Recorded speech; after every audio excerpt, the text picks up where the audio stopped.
chamar a Verena, que vou apresentar a Verena para vocês. Vamos lá. A Verena Castellani, ela vai falar um pouquinho, né, dos sinais vitais tóxicos para a gente. Ela é médica psiquiatra, formada na Santa Casa de São Paulo. Ela atualmente trabalha em psiquiatria em consultório, com ênfase em dependência química e transtornos de personalidade. Também é psicoterapeuta na linha comportamental, professora de especialização em dependência química e em outros cursos nesta área. É assistente e coordenadora dos residentes no estágio de dependência química do Instituto de Psiquiatria da Faculdade de Medicina da USP e na Santa Casa, na Faculdade de Medicina da Santa Casa. Verena, muito obrigada de você estar aqui com a gente. Esse realmente é um assunto que a gente nem sempre aborda, então que eu agradeço por estar trazendo aqui para nós. Obrigada. Bom, deixa eu compartilhar aqui minha tela com vocês, para a gente começar falando, né? Bom, primeiro, obrigada pela participação, estou muito empolgada. Gostaria que a gente terminasse esse encontro com a aula do Daniel, porque eu saí muito animada, positiva, pensando em várias coisas legais para a minha vida. Mas hoje a gente vai falar de assuntos um pouquinho mais tensos, né? A gente vai focar no uso de substâncias, né? A gente escolheu falar em álcool e tabaco, que são as drogas mais prevalentes aí do uso da população. Mas antes da gente falar especificamente, eu sempre gosto de começar minhas aulas perguntando por que as pessoas usam drogas, por que nós usamos drogas, né? E aí, eu pergunto isso porque eu acho que é muito fácil a gente cair num lugar de moral, né, do julgamento. Ah, aquela pessoa usa crack porque ela é bandida, porque ela é uma má pessoa, coisa assim. Até por muitas questões pessoais e culturais. Mas por que as pessoas usam drogas, incluindo álcool e tabaco? Porque é bom. Por que é bom? É bom porque me faz participar de um grupo social. É bom porque na hora que eu estou muito estressada, eu me acalmo. É bom porque para o meu cérebro é muito bom, né? Então, quando a gente fala das substâncias, a gente está falando de ativação do sistema de recompensa, de liberação de dopamina no cérebro de uma maneira muito intensa.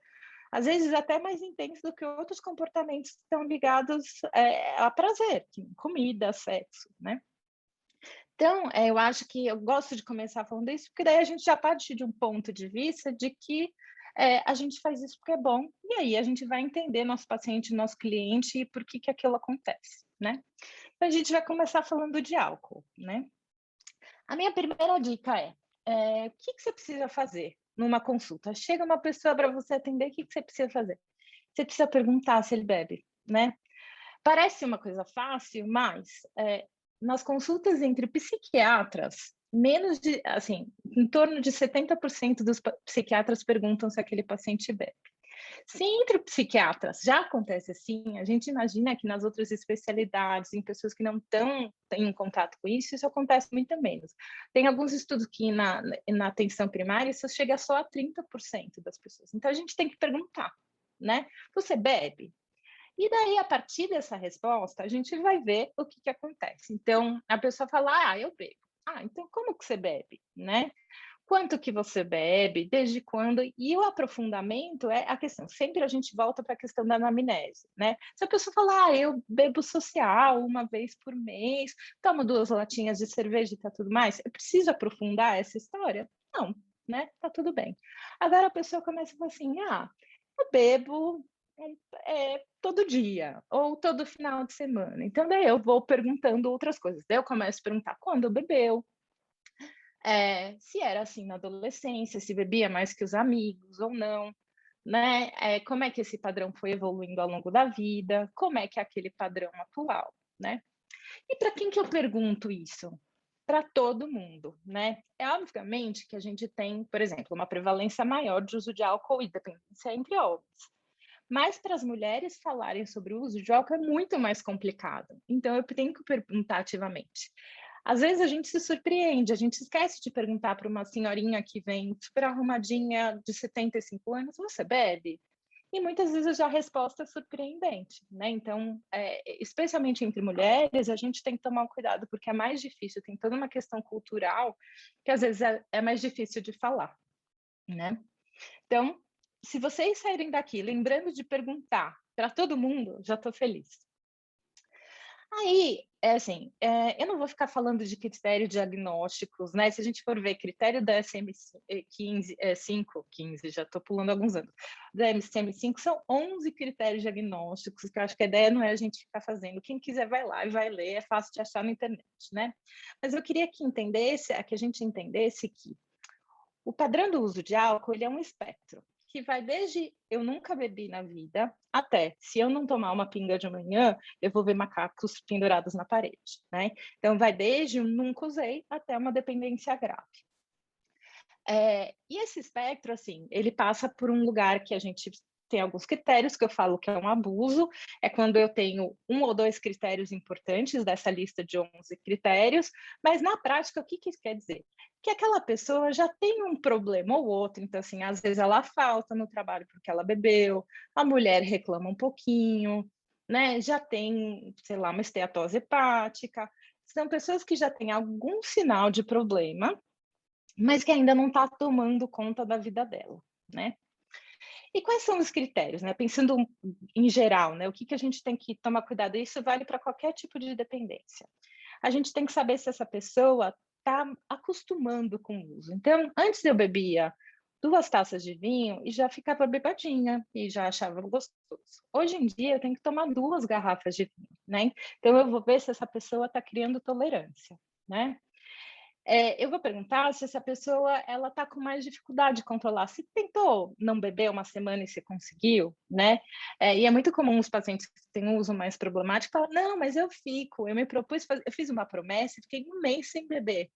Mas aí no 31º dia, aí tem um episódio de compulsão, né? Então, ela tentou controlar a quantidade ou parar de usar e não conseguiu. Essa pessoa, a gente vai vendo que ela vai perdendo o repertório ao longo desse espectro, né? Então, primeiro eu só, né, por exemplo, um usuário de cocaína. Então, primeiro eu só usava numa festa quando alguém me oferecia. Depois eu começo só a ir nas festas que eu sei que vai ter a droga. Depois eu começo a usar aquilo e perder dia de trabalho. Depois eu perco o meu emprego e começo a comprar todos os dias. Então, ela vai tendo um estreitamento do repertório dela, ela vai perdendo coisas importantes por causa do uso. Né? E aí, outro critério, né, que vem junto com esse pacote, ela começa a ter prejuízo no trabalho, relacionamento, comportamento de risco. Então, bebe, dirige, né? E ela pode começar a ter sintomas de abstinência. Muitas vezes os sintomas de abstinência não são físicos, não é aquela pessoa que já chega tremendo, que um aumento da pressão e taquicárdica. Às vezes não está dormindo direito, fica muito irritado durante a semana, né? Então, esse é o geral, né? Bom, segunda dica que eu acho bem importante. Então, depois que a gente descobriu quanto que aquela pessoa está bebendo, assim, eu acho que é super importante a gente entender a função. Vocês estavam falando muito, né, as perguntas de motivação, como é que eu aumento a motivação do paciente e tudo mais. Eu acho que a gente entender, né, estágio de motivação é super importante, mas para mim é muito importante entender a função de um comportamento, né?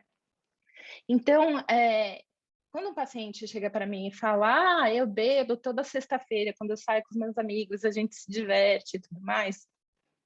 Ok, vou perguntar quanto é, se tem um padrão de binge, né? Se ele bebe mais que 5 unidades numa vez. Mas é muito diferente quando chega um paciente para mim e fala assim, então, eu estou bebendo mais porque eu estou muito estressada no trabalho. Aí eu chego em casa, eu preciso tomar um esquinho, porque daí eu consigo dormir, porque eu consigo relaxar. Então, a função do álcool, né, a função do uso da substância é extremamente importante para mim entender o que está acontecendo e até o risco, né? Pensando nisso tudo, né, assim, por que a gente está falando, né, que se vocês lembrarem de perguntar, eu já estou feliz, por que isso é importante? Porque, em geral, os médicos, né, eles têm uma visão muito negativa do tratamento, eles acham que o uso de álcool não responde, não melhora, as pessoas não param. E eles se sentem muito despreparados para perguntar sobre o uso de álcool, né? Então, por isso que eu acho muito legal a gente estar falando disso aqui, né? Aí você fala, bom, Verena, eu não sou especialista em dependência química, eu não vou lembrar todos aqueles critérios de dependência que você falou, entendi mais ou menos como funciona, mas aí o que eu faço como estou vendo o paciente? E aí eu separei duas ferramentas de triagem que eu acho muito legais e fáceis de usar. Então tem a CADE, que eu acho que é a mais fácil e rapidinha, né? A CADE, eu gosto dessas regras americanas que têm regras mnemônicas, tal, apesar de ser em inglês, eu acho que ajuda bastante. Então, a primeira pergunta é se a pessoa já tentou diminuir ou cortar o uso de álcool.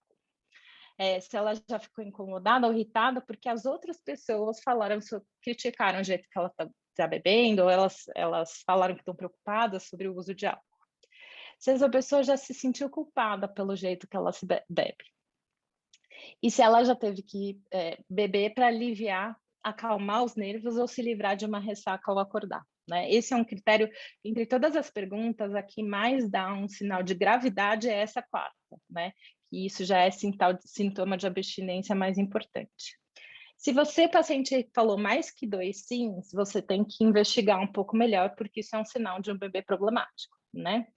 Aí você pensa, bom, então eu já fiz o CADE e ele deu positivo. Como é que eu vou saber se isso é um problema maior? Aí você pode usar, por exemplo, a Audit.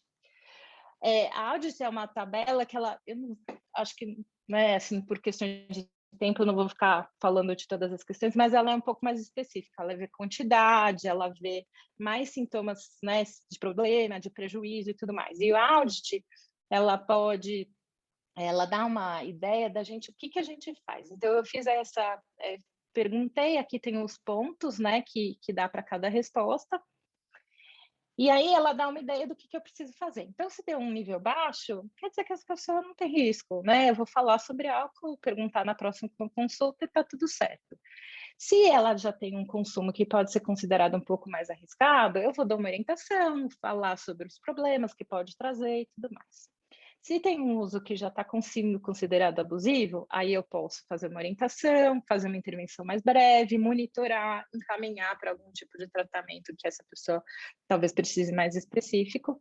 E se a nota dá de uma provável dependência, eu vou pesquisar aquilo melhor e ver se essa pessoa precisa de um tratamento mais específico, né? Então, a Audit, ela ajuda a gente a pensar na conduta também. Bom, então daí vocês conversaram com o paciente, conversaram, viram como é que estão as coisas, e aí o que você pode fazer, né? Você não precisa ser um médico especialista para fazer uma intervenção breve. As intervenções breves, elas têm uma resposta bem importante, elas aumentam o número de tentativas de parar de beber, elas diminuem o consumo de álcool, elas aumentam procura por serviços de saúde. Então, as intervenções breves são super simples, elas podem ser feitas por vários profissionais, inclusive tem alguns estudos que falam de você treinar funcionários da recepção, que podem fazer algum tipo de intervenção breve, né? E eu trouxe esse exemplo, que é um exemplo que eu acho que é simples, né? Que é o Frames, que também é essa coisa do americano de gostar de regras mnemônicas, né? Então, o Frames, ele fala de feedback, você pode, por exemplo, falar, olha, o audit do senhor deu tal data. Ou pode falar assim, olha, você está me contando, né, que está bebendo, eu acho que isso pode ser problemática, você pode dar a sua impressão, dar um feedback sobre o consumo de álcool, né?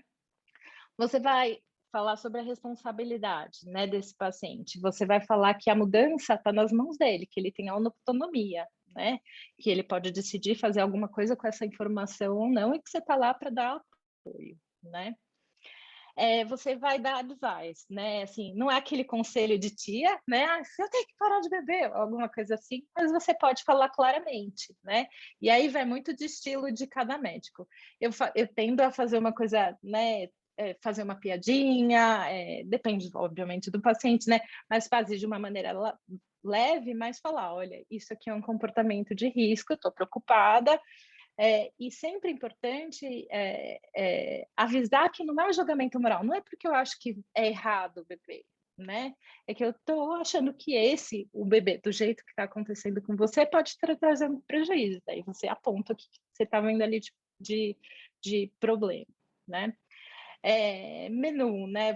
Se essa pessoa estiver aberta a isso, você pode oferecer alternativas para mudança de comportamento, né? Então, você pode oferecer que ela venha com mais frequência, você pode encaminhar para um serviço mais especializado, você vai discutir com eles as alternativas e pensar junto com ele numa solução.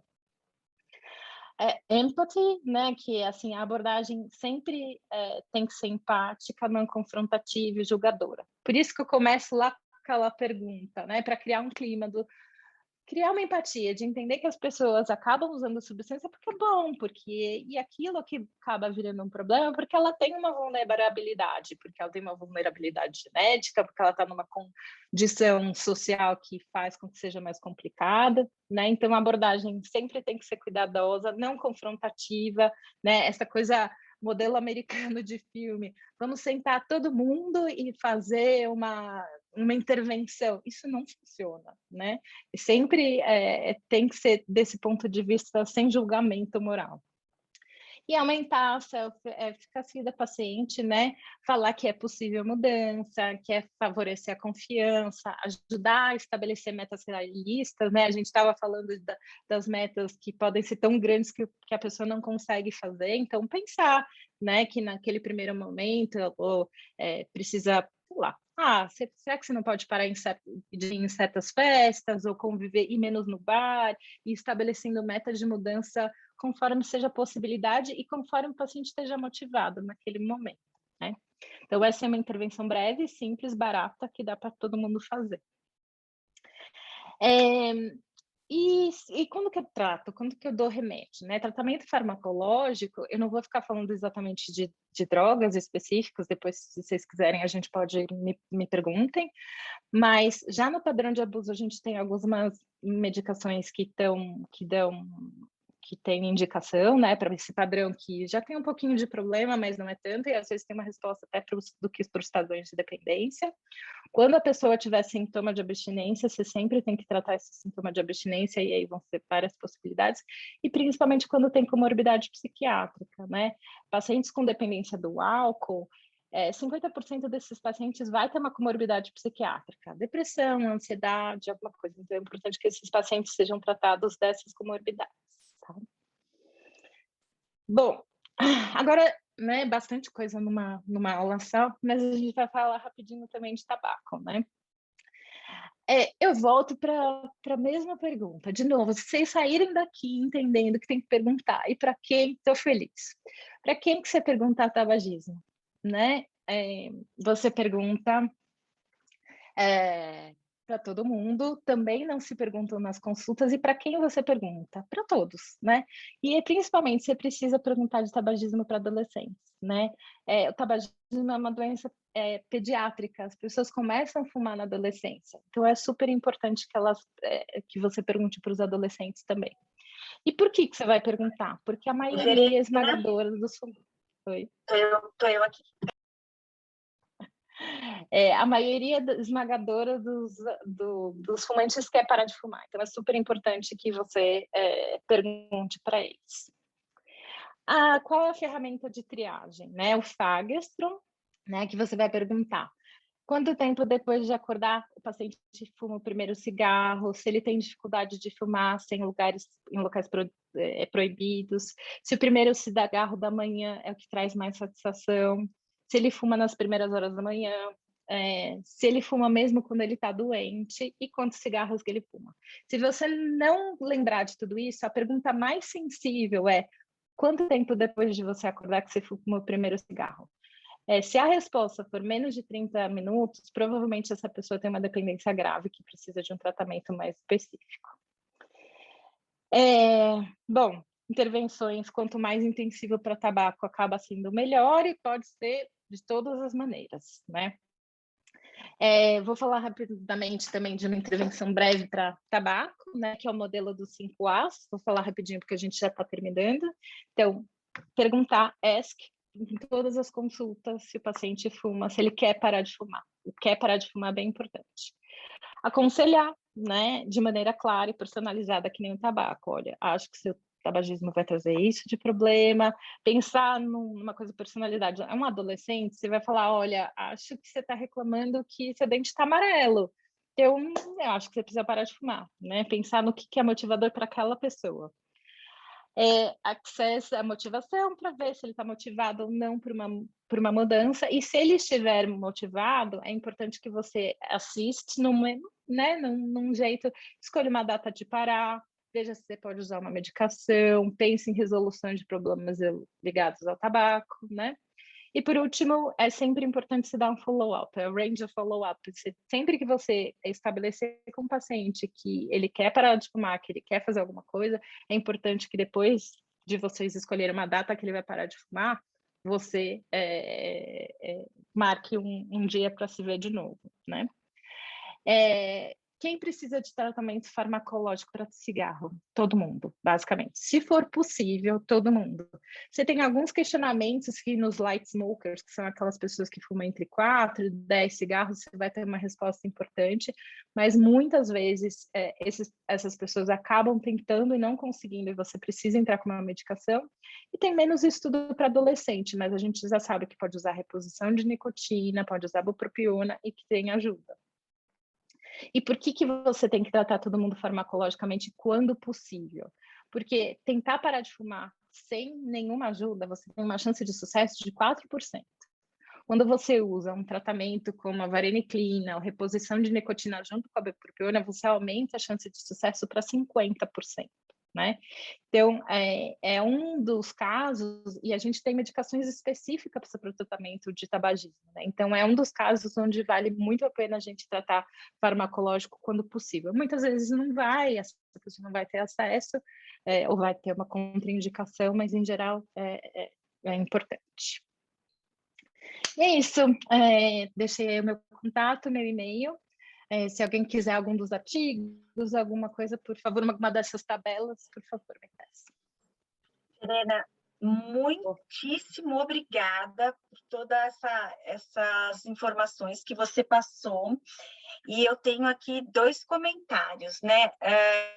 Um é uma pergunta que já me encaminharam, vou dar uma olhadinha aqui se tem alguma outra. E outro é um comentário mesmo, sobre a nossa dificuldade para fazer esses questionamentos. Mesmo a gente vai deixando para o final, né? Porque daí fica mais íntimo. Eu que trabalho com adolescente sei da importância de como é ali mesmo, muita entrada dessas substâncias e de outras também, então demora um pouco para eles realmente saberem o adolescente, mas a consulta do adolescente ela envolve vários encontros, né? Então a gente vai adquirindo essa intimidade com o paciente, mas o quanto que para nós, uma reflexão aí, o quanto que para nós médicos e profissionais de saúde em geral, aí, educadores físicos, como que a gente às vezes acaba deixando isso um pouco de lado, e por isso agradeço super a sua presença e acho que a gente termina aí até de um jeito bom para ir com essa reflexão para casa. Vou começar aqui com a pergunta da Luíse, que é como fica a abordagem do tabaco e do álcool em doenças que já usam, em pessoas que usam outras drogas ou que tenham doenças psiquiátricas? Tá. Tem vários estudos que falam, né? A gente tem uma certa ideia de que as pessoas não podem parar as coisas de uma vez, né? Mas a gente tem vários estudos que falam, se você para tudo de uma vez, a resposta é maior. Porque, por exemplo, uma pessoa que usa crack, mesmo o uso de tabaco, ele aumenta a chance de recaída das outras drogas, né? Então, nem sempre vai ser possível, a gente está falando de vida real. Muitas vezes você vai negociar o que o paciente está conseguindo naquele momento. Mas já aconteceu muitas vezes comigo de eu falar assim, você topa, já que vai ser difícil, vamos parar com tudo? E muitas vezes, principalmente em internação e tudo mais, as pessoas topam e funciona muito bem. Então, assim, acho que depende muito da pessoa, mas não tem nenhuma contraindicação de que você faça isso tudo ao mesmo tempo, né? Não sei se era bem essa pergunta, mas... Para mim ficou bem claro. Agora, aqui eu tenho uma da Raquel, que eu vou perguntar para você, mas também você se sinta super à vontade depois em entrar em contato com a Raquel, enfim, vou deixar vocês aí também, vou fazer intermediar isso, mas eu acho que é uma situação muito comum, que é às vezes a gente vai até um ponto, né? Em quase tudo. Então, Cortou. ela tem aqui um paciente que ela quer fumar. Ele já vem tendo várias recaídas. Tem 25 anos, estava trabalhando muito tempo sentado. Olha aí o Bruno aí, né? Com o tempo de tempo sentado. E ele não quer utilizar medicamentos. Fumava um maço por dia e agora está fumando um maço em 3 dias. Uhum. Então, dá para respeitar, né? Eu tô com uma paciente que é mais ou menos essa história, né? Ela é a azarada do mundo, ela já tem todas as medicações e teve complicações e efeitos colaterais gravíssimos. Dá para ir? Dá. A chance de sucesso é grande? Não tem. Então, a pessoa tem que estar muito motivada. Então, acho que nesses casos a gente tem que ter um acompanhamento muito de perto, semana a semana. Usar diário de tabaco, ver antecedente, então, por que fuma, quais são os sentimentos ligados a fumar, fazer um controle de ambiente super importante, né? Por exemplo, cuidar muito do álcool, né? Porque a gente sabe que 75% das recaídas do uso de tabaco estão ligadas ao uso de álcool, né? Então, dá para fazer? Dá. Eu sempre tento motivar a pessoa ao longo do tempo a estar aberta a um tratamento farmacológico. Às vezes é reposição de nicotina, que é uma coisa que ela sente que é menos invasiva e tudo mais. Mas eu acho que daí, nesses casos, tem que ser uma coisa quase de psicoterapia, toda semana, e aí muito manejo de contingência da pessoa e tudo mais, e fazendo uma redução gradual, né? A minha experiência é que chega uma hora que não vai, sabe? Assim, quando chega nos 5 cigarros por dia, 3 cigarros por dia, é muito difícil. Mas acho que também isso, trabalhar a motivação para a medicação, entender por que não quer tanto a medicação, e aí, né, ir junto, né, com um acompanhamento mais próximo. Obrigada, Brenda, e obrigada para a Raquel também pela pergunta. Foi excelente pergunta, porque com certeza todos nós nos deparamos de alguma forma com esse tipo de paciente. Tenho aqui uma pergunta também, vou fazer da outra, como fiz, juntam muito, mas eu vou te passar já as duas, tá? O André faz para a gente a pergunta: quais são as evidências que você tem, Verena, acerca de tabagistas no tratamento através de grupos, já que se fala muito em grupos de tabagistas com encontros intensivos de 12 semanas, depois mensais, conforme as diretrizes do Ministério da Saúde. E a Camila Medeiros, ela pergunta: como orientar pacientes usuários de maconha? Tenho dificuldade, pois eles sempre justificam que é uma planta medicinal, que é natural e que não faz mal. Bom, obrigada aí, pessoal, pelas perguntas, né? Excelentes perguntas. Então, no tabagismo, você tem evidência científica de que qualquer intervenção é boa. Então, por exemplo, tem um estudo que são de megagrupos. Eles pegam um auditório com 50 pessoas e fazem uma orientação. Isso já aumenta a chance em parar de fumar ou de tentativas de parar de fumar em 3 vezes, né? Então, mesmo os megagrupos já têm. A gente sabe que a partir de 6 sessões, a gente já tem um resultado em grupo, né? A gente já tem resultados maiores, mas quanto mais intensivo, melhor. A gente fez a minha pesquisa em tabagismo, a gente comparou distribuição de sessões de terapia, né? Então a gente comparou 6 sessões distribuídas ao longo de 3 meses e 6 sessões distribuídas em 3 semanas. O nosso resultado foi igual, né? Obviamente que é uma pesquisa pequena, estou falando que isso é uma evidência científica grau A, mas assim, no tabaco, assim, quanto mais melhor, mas que as evidências são que já que a partir de 6 semanas você já tem de terapia em grupo, você já tem um impacto importante. Quando você soma, e o tratamento Gold Standard é grupo ou em terapia individual, mais medicação, né? Ok. Ficou respondida alguma dúvida em relação a questão da maconha. Desculpa, você me relembra a pergunta da maconha? Não, imagina. Se eu repito a pergunta, claro. Como orientar pacientes usuários de maconha? Tenho dificuldade, pois sempre justificam que é uma planta medicinal, que é natural, que não faz mal. Eu acho super complicado também isso, né? Eu acho que depende da pessoa. Tem alguns pacientes que você vai na ciência, você mostra para ele, né? Você fala, olha, tudo bem, mas causa dependência, tem aqui esse estudo e tudo mais, isso aumenta risco e tudo mais. Eu acho que também entender ali, né, qual é a função dessa fala, né? Eu estou falando muito da função porque eu acho que isso tem tudo a ver, assim. Por que ele está falando que é natural? Tem uma coisa cultural ali, que todos os amigos fumam e usam isso, faz parte, né, assim, daquele contexto cultural, né? Daí você talvez vai ter que entrar por esse caminho, nos argumentos nesse caminho. É uma esquiva, né? Eu quero usar isso como desculpa, porque no fundo eu não quero parar de usar, então daí você vai ter que trabalhar com a motivação, mostrar prejuízo, fazer um prós e contras com aquele paciente, entender por aquilo, porque em geral, também na minha experiência, eu acho que é muito esquiva, assim, eu vou falar que é natural e aí eu não vou ver que é problema, né? Então eu acho que o caminho desse convencimento tem muito a ver com o que é a referência daquele paciente, né? Eu tenho alguns pacientes que adoram trabalhos científicos, eu trago, vou lá, pesquiso.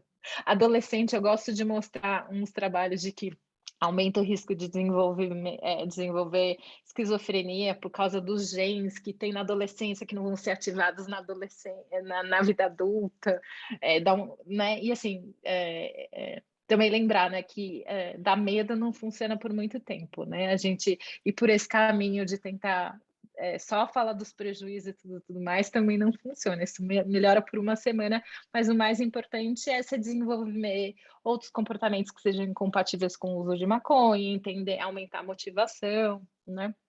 Mas eu acho super difícil também esse argumento.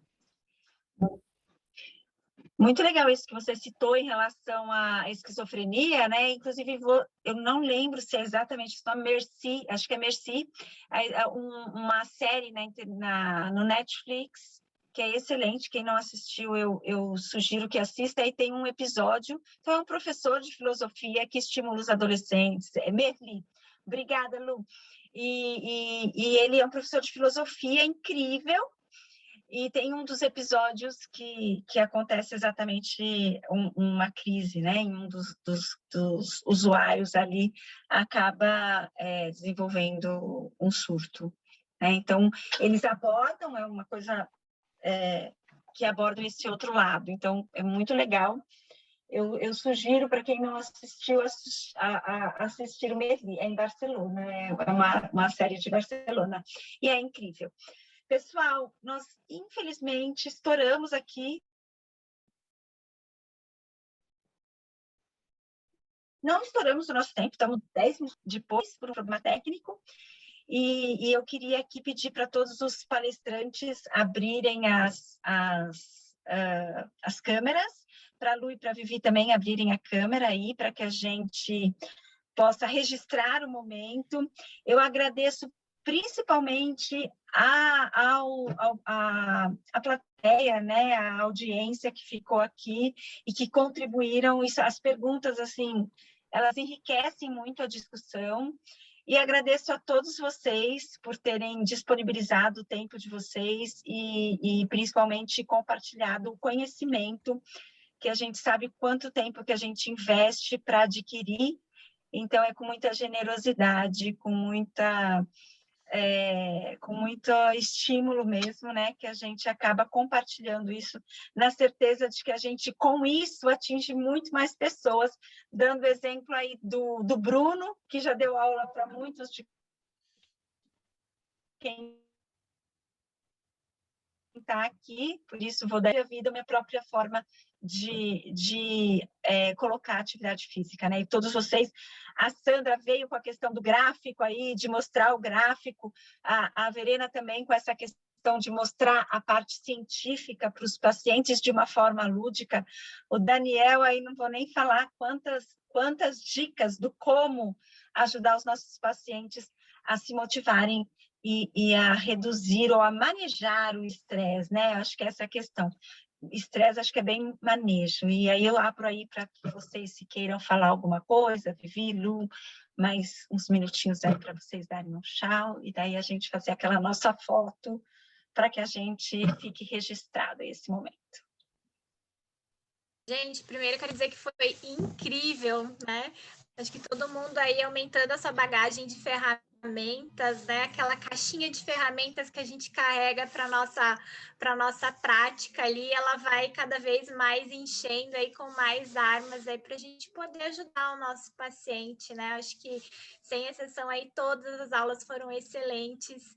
Cláudia, Lu, gente, eu tô tão orgulhosa e os palestrantes também, foi tudo incrível, gente, só gratidão aí por vocês e por todos que estão participando aí, quem também tá aí junto com a gente, obrigada, gente. 10 horas da noite quase, né? Então, vamos lá, tirar a foto e muito obrigada, gente. Uma boa noite para vocês, um bom final de semana, estamos chegando aí no final de semana, Dia dos Pais, e, enfim, celebremos. Tiraram? Quem que é responsável aí? Quem vai tirar? Larissa? Avisa aí quando foi. Foi, Lu? Então vai, 3, 2, 1. Pronto, tirada. Gente, muito obrigada. Beijos. Boa noite. Boa noite. Pessoal, vocês vão receber... Quem é sócio do CBMEVS vai ter acesso para as aulas por bastante tempo, vai ficar no nosso site. Quem se inscrever posteriormente pode assistir as outras duas anteriores, a gente vai estar mandando, então ainda dá tempo de se inscrever. E estamos aqui a semana que vem. Exato, tá, eu já queria aproveitar e deixar o convite para a semana que vem, que está incrível também. A gente vai falar sobre o tratamento da obesidade, sobre o olhar da medicina do estilo de vida, medicina do estilo de vida no idoso e na família. Gente, também vai estar incrível. Boa noite, gente. Obrigada Boa mesmo. noite. Tchau, tchau. Tudo de bom. Boa noite. Boa noite.